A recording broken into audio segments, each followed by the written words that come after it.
RTÉ Soccer Women's World Cup podcast, sponsored by Cadbury.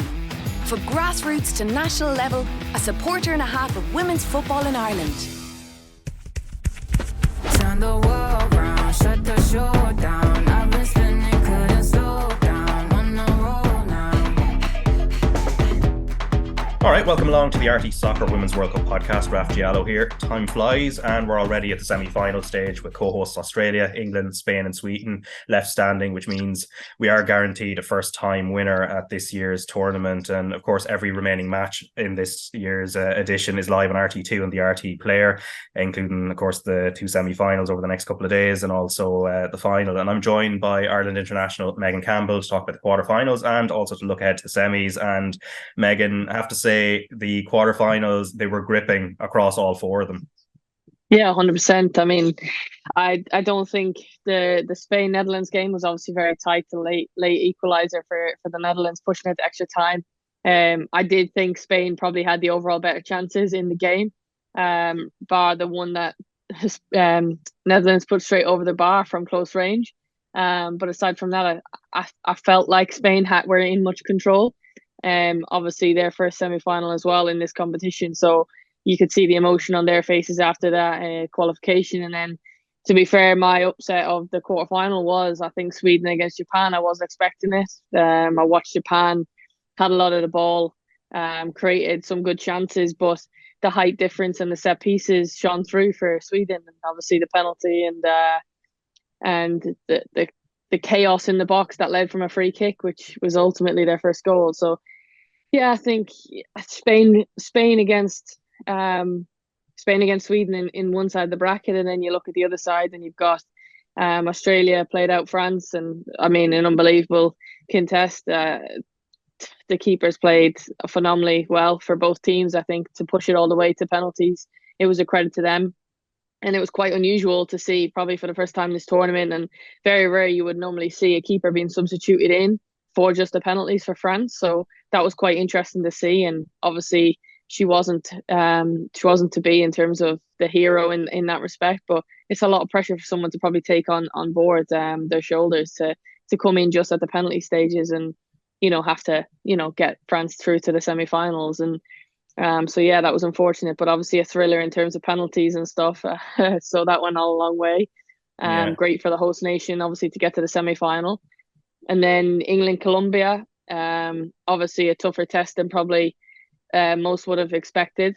Colombia obviously scoring ahead, probably against the run of play in terms of getting the first goal. And I thought it took a deflection, to be fair, when I first looked at it, seeing it live, and then you look it back and it didn't actually take anything. It just looped up over Mary Earps, which is probably unaware of it's like a cross shot, as they call it. And then, yeah, England come out, and it's probably the first time I've seen the grit and the desire and the hard, like, not the hard work, because England always have the hard work, but the desire of, we're going to win these battles. That when it got physical, they were well up to the challenge. And I seen some unbelievable last minute defending. I remember one distinct tackle from Alex Greenwood where Millie Bryce won the ball and the players broke through about to shoot on goal from a close tight angle, and out of nowhere Alex has come and stuck her leg out. And I think that's a different side to England that you probably haven't had to see before. And obviously a great performance by Lauren Hemp. I thought was probably her best performance this tournament so far. So saving the best till the later rounds is always a good thing. And Leslie Russo popping up again with another tidy finish. So yeah, I think on aside from the Japan-Sweden game, I expected the results. So yeah, not too many shocks. Yeah, and I mean, going back to the Spain-Netherlands game, as you said, it was a tight one. I know you tipped Spain to get through, and as they did, it went all the way to extra time, obviously. But the player who made the difference was Salma Paralluelo, who plays for Barcelona now. Interesting background in that she used to be a sprinter, I think, and then sort of also split her time also playing football for Villarreal before joining Barcelona, and is now a Champions League winner. Not somebody we've seen a huge amount in the tournament in terms of goals, but it just shows the amount of talent that Spain have at their disposal, especially when you consider that Alexia Putellas, her Barcelona teammate and one of the best players in the world, again didn't start that game. Yeah, massive. The depth within Spain's squad is phenomenal, and obviously with everything that went on before the tournament, and then players making themselves now available to play within the tournament and being selected to then play. And, that would have took a lot of time and effort as well within the team squad dynamic to try and, get that togetherness again, because yes, they would have known of each other and played with each other for years and years, but then there was a quite long time where they hadn't played together, and it doesn't look like that way when they're on the stage, on the big stage, playing in massive games, and they're able to perform at such a high level, having not probably played with each other for such a long time, and all that dynamic that had gone on behind the scenes. So yeah, and then you obviously alluded to the goal scorer who ended up winning the game, and yeah, a great tidy finish into the bottom corner. I actually thought the defending probably from the Dutch was maybe tired legs, you could say, to put it nicely. But showing her onto her favourite left foot, you probably want to keep her onto her right foot, and they gave her the whole goal, unfortunately, and she took advantage of that. So a great finish, yeah. Yeah, and then you mentioned the set piece threat that Sweden were going to have against Japan, and we saw that. And it's Amanda Ilestedt, who's obviously signed for Arsenal in June, and she's having a stormer of a tournament. This is, I think, 4 goals now as a centre back, and it's not Japan. It's not just Japan that have suffered. She's been consistent throughout the tournament. Yeah, 4 and 6 is it? Which is absolutely incredible for a centre back to be scoring so many goals in a major tournament. You're not, like you said, reliant on those type of players, or usually reliant on those type of players to come up with the goals. But obviously, when called upon, she's doing her job and keeping them out at one end and scoring on the other. But set pieces were always going to be crucial, I think, in this game, with the height difference, which was a massive sign. You could see from the start of the game that the height difference, even in the lineups, was just incredible. And then I knew Japan would have a lot more of the ball. Unfortunate, I thought, actually, with the penalty, because when it comes in, it takes a deflection off the player's head 2 yards away from Fuka Nagano. And having previously played with her, I know that she's not that type of player to be cynical in that sense. But maybe on one of the replays, it shows where she kind of sticks her hand out. But until that point, I thought it was very harsh in the sense of, when from 2 yards away, what are you expected to do? But again, Sweden took full control of that and slotted the penalty away nicely. And it was actually quite a close affair as well in the last 10-15 minutes. Well, 15 plus when I'm including the extra time. Because obviously Japan got the penalty, missed it, but then off the rebound scored, and on the next phase of play. And they had another close call where it come up off the keeper's back and off the post. So yeah, it was frantic, I'd say, for Sweden towards the end of the game, but they hung on and obviously through to the semi-final. Yeah, and they'd done the work prior to that frantic finish, as you mentioned, and they seem to press really well. I know their managers talked about them being sort of like bumblebees in that match, because, of course, Japan are really technical, and Sweden seemed to rely on their physicality and also not giving too much time on the ball to the Japanese players. I think there was also a thing with Fridolina Rolfo tucking in instead of staying out wide, tucking in and trying to block that space as well. Yeah, forcing Japan to play wide was obviously a strength of theirs, because they knew if the ball came wide and then crosses into the box, defending Sweden's point of view, it's a lot easier than if, Japan are doing the nitty-gritty technical stuff through the centre of the pitch. So it seemed to work a lot better for Sweden to force them wide than to create the opportunities for Japan, or to force them into, wide opportunities rather than central. And Japan, for all the technical ability that they had, they didn't really have a lot when it came to getting crosses in the box, like then Sweden had obviously forced them into. The height wasn't there, the numbers wasn't probably in the box, especially first half. So they did struggle in that sense, but it's all credit to Sweden and their tactical, lineup and setup. Yeah, and then from the Australia point of view, of course, an absolutely fascinating epic of a match with France. And the thing with Australia, though, and noticeably in the knockout stage, I don't know what you think, but do they seem to be fairly slow starters in the early part of the game? Then they find their feet, and then they seem to build into a game then.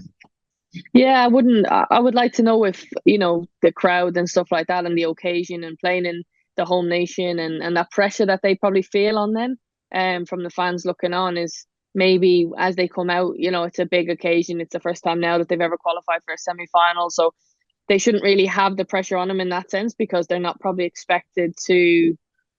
They probably weren't before this point expected to win or to get this far in the competition. But now, as they've gone on game by game, the pressure's probably increasing, and the fans are following, and it's amazing the videos that I've seen over the last few days coming in where people are watching on airplanes, like the rugby and stuff had stopped to watch the penalty kicks and the big screens in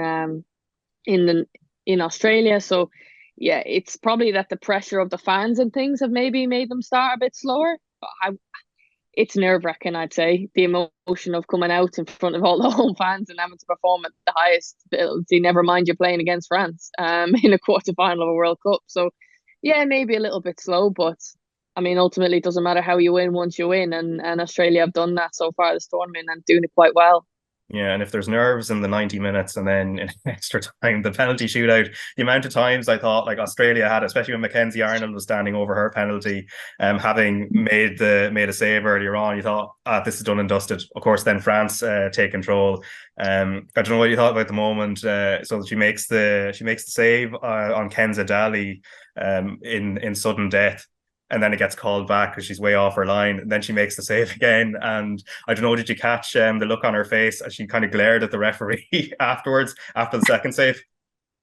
Yeah, I seen a picture, a still of it on Twitter, and it was almost like she's had a stare down with the referee to say like, "Film me once, I'll get you back again," and kind of thing. And I mean, fair play to her stepping up and going the second time and making a double save. But I thought like it was incredible from her as well she stepped up to take the penalty, obviously missed it, and then went back in goal and had an unbelievable performance to then help get us through.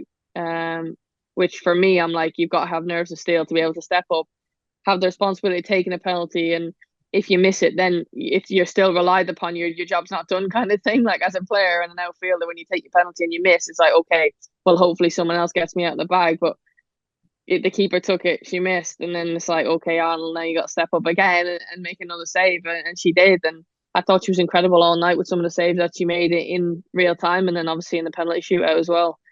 Yeah, and you mentioned the change France made, of course, which isn't something that often happens in terms of changing a goalkeeper and putting on what would be deemed a penalty shootout specialist. So Duran came on, made a couple of good saves in the shootout, replacing Perrault Magnen. But I was just thinking from the Australia point of view, and maybe if you were in the shoes of some of their players, and you see that substitution being made, and I guess underneath it subconsciously, it's being done with the shootout in mind, that this is a penalty shootout specialist.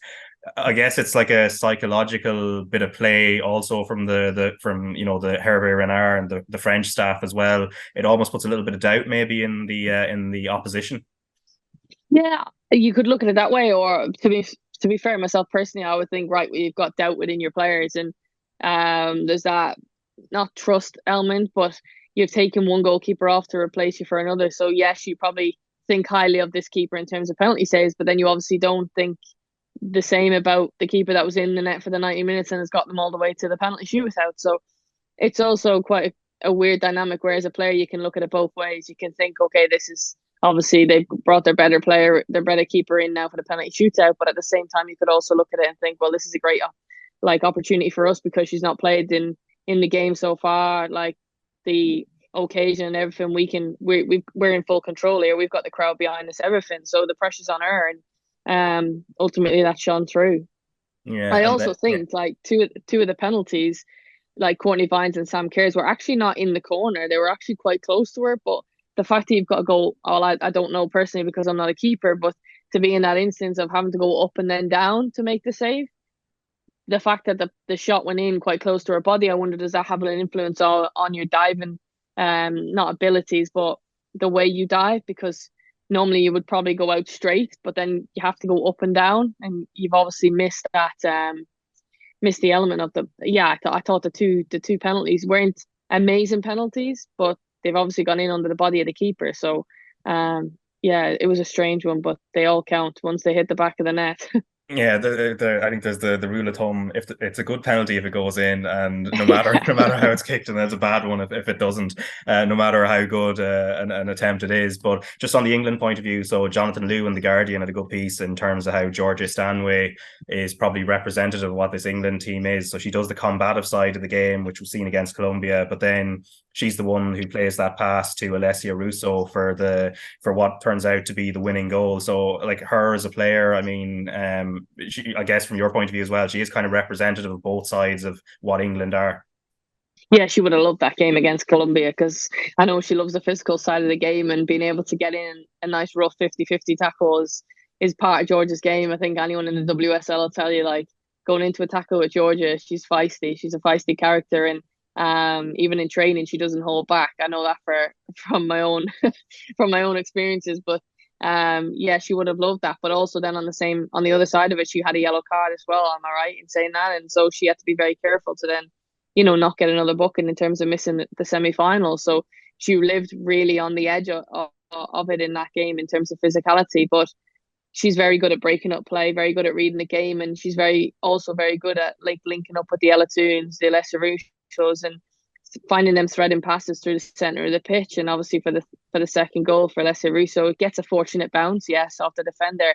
But the way that Alessia Russo holds the defender off and rolls her almost, gives her that advantage, so that when it does break, she's first to the ball. And the pass from Georgia, the weight, everything was perfect. And she's renowned for her passing ability as well, and shots from distance, and technical ability. But yeah, she's been outstanding this tournament for England, and she's had to step up, because she's been relied upon in the central role when Kira missed out, and she had to then fill in that spot. And you've obviously got other players who are missing, in terms of the likes of Frank Kirby in the 10, probably from the Euros, to then now having to step up and be that 90-minute player for the whole tournament. So I think she stepped in and she's done a really good job. Yeah, and then on the Colombia point of view, before we turn towards semi-finals, so they're one of many teams that have used this World Cup as a sort of breakthrough, or have enjoyed a breakthrough in this tournament. There's others that went out in the last 16 who had been there for the first time. Just on Colombia themselves, I mean, they'll be hoping that this is only the start of something, obviously, and I guess a lot of countries have issues with federations, as we've seen, in terms of funding and otherwise. But what did you make of them over the tournament? Because there's a couple of, like, I suppose, breakout world stars there. The likes of Caicedo, I think, will probably be somebody we'll see again, maybe at future World Cups, and also at club level where she's at Real Madrid. But there's other players in that squad that stood out as well. Yeah, Santos for me was incredible the whole tournament for Colombia, and I think just as a neutral, I was gutted to see them go out, because they brought such energy, a physical side, different side of the game that probably other teams didn't have, and they just fight for each other, and that togetherness. It was so evident on the pitch, and it brought out such not like, they were so enthusiastic and determined on the field, and it was just brilliant to watch them. And very good technical players, like Caicedo is just an incredible player for such a young player as well, to play third World Cup in 1 year.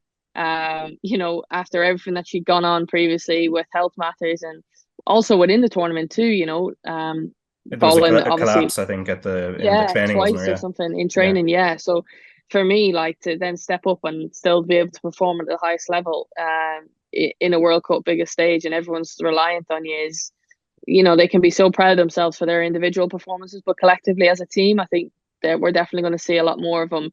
And also from a fan point of view, it brought so many fans. The Colombian fans were incredible. The noise that they made from minute 1 to minute, I don't know, 120, and then 90. How many minutes whatever minutes they played, the fans never stopped, and it was incredible to see. And I would have made it a lot tougher for their opponents as well. And the mighty stance of beating Germany 2-1 as well, that would have been something that they can treasure and take away from this tournament. And it's, like you said, it's a catalyst now for them to build on, and they want to come back probably in the next World Cup and improve on that. But an incredible feat by them, definitely. Yeah, and then of course the semi-finals and the final will all be live on RTÉ2 and the RTÉ Player, with the first semi-final between Spain and Sweden 9 a.m. Irish time on Tuesday, and then Australia England 11 a.m. on Wednesday. Now, in terms of Spain Sweden, I think the template's going to be pretty simple, I guess, in some ways. I guess Spain will dominate possession, and then Sweden will probably relish the other side of the game in terms of pressing and making it hard, like they did to Japan. Yeah, it will probably be a similar game for Sweden. They've probably got that experience now from playing against Japan, in terms of, we might not have a lot of the ball, but when we take our chances, we've got to be clinical, and they've got to be on it on their day. The likes of, obviously, Rolfo, Blackstenius and Aslani through the middle, they've got to be able to put those chances away when called upon, because I don't see them having a lot of possession. I think Spain will definitely dominate, and then on the other end, they've got to prevent Spain from their technical tactical, abilities all over the field, and no matter who Spain play, they're going to be a threat. So it's definitely going to be a brilliant match, a brilliant watch. But I think I see Spain coming out with the win into the final. Yeah, and they would meet, if they get through, England or, of course, the co-host Australia. Sam Kerr, of course, contributed well after coming on against France later on in the game. Still is sort of working her way back. Do you expect her to start? Because at some stage, I guess there must be. She's their standout star. She's the face of the tournament in many ways. But we've only seen cameos, and there's the dream of getting to a World Cup final will obviously be there for all of them. But I guess if they want to get there, they need their best players on the pitch, and they've got as far as they have without her having a huge role. But I'd imagine the dice will have to be thrown at some stage. Yeah, I think you've got to take into account too the fact that they may or may not go to extra time, and so then would she be able to, handle that extra 30 minutes if called upon, if she was to start. But for me, I think they've done so well, like you said, Raf, without her for the whole tournament, and they've got to this point without having to really rely on the likes of Sam Kerr. But she also brings that presence off the field, like all her teammates have said in interviews and things. Listening to them, they said that regardless of her being on the field or not, she's still such a massive influence on us as a team. But also, I think it's brilliant to see the difference that she makes when she's coming on. The fans, the screaming, the hype that it brings. So it might actually be influential to keep her on the bench until the moment that maybe they do need her, and that could change the game. Like it gets the crowd riled up if they're a little bit quiet within the game. If it's like a 0-0 or a close encounter, 1-0 England or something, I think it might be important to maybe keep her on the bench and bring her on as that influential player. But it's all to play for, definitely, and I think it's going to be a tight affair.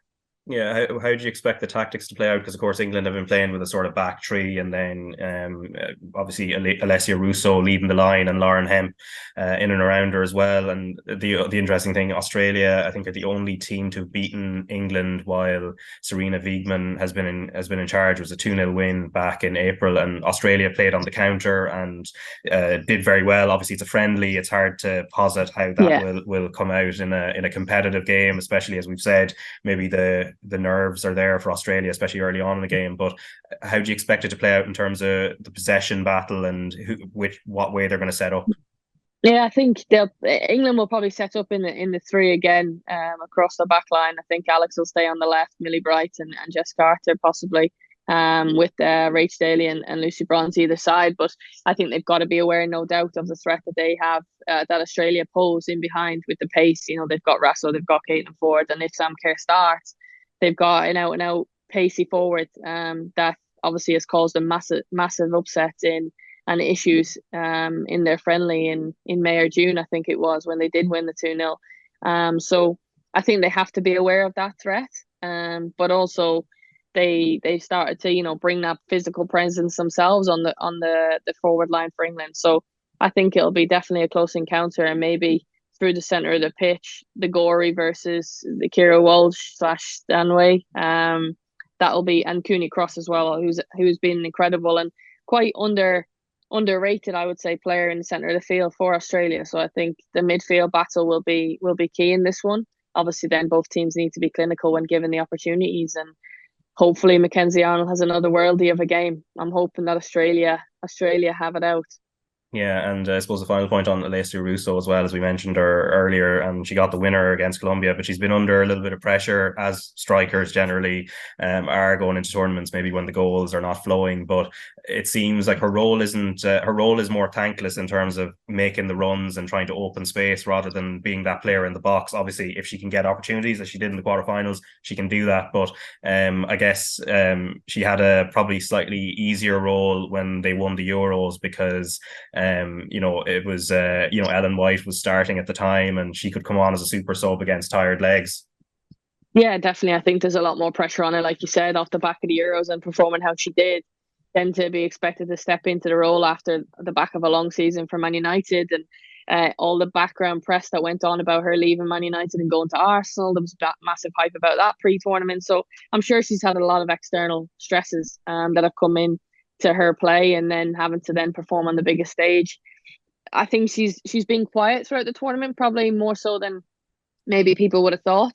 I think she's only scored 2 goals this tournament so far, but like you said, she is still a threat. And I think when she looks to the likes of playing against Australia, against Hunt, against Alana Kennedy, who she's obviously familiar with playing against Man City, I think for her she'll probably have the upper hand, definitely. But it's going to be a close and tight affair between the two. I mean, the defensive line versus Alessia Russo, but if she can tire them out and link up the play between Ella Toone and Georgia Stanway in the 10s, then I think they'll have a tough day, Australia, trying to keep them out. Yeah, as you said, you expect Spain to edge Sweden out, but if you were to call it for the other semi-final in terms of what who'll be playing on Sunday, what way are you going? I think it's going to be a tough game. It's hard to call. I don't think there'll be like a 3-4-1 for one team or the other. But I'm hoping that it's a Spain-Australia final. That's where my head's at. Yeah, that's what I'm hoping for. Anyway. Yeah, fair enough. And I'd say in terms of the Australian fans would definitely love that, especially on home soil. And then hopefully Sam Kerr will be fully healed in terms of being able to play in a World Cup final. But we'll see how that goes anyway. As I said, every match live on RT2 and the RTÉ Player. But Megan Campbell, thanks very much for your time. No problem. Thank you, Raf. Turn the world round, shut the show down. I've been spinning, couldn't slow down. On the roll now.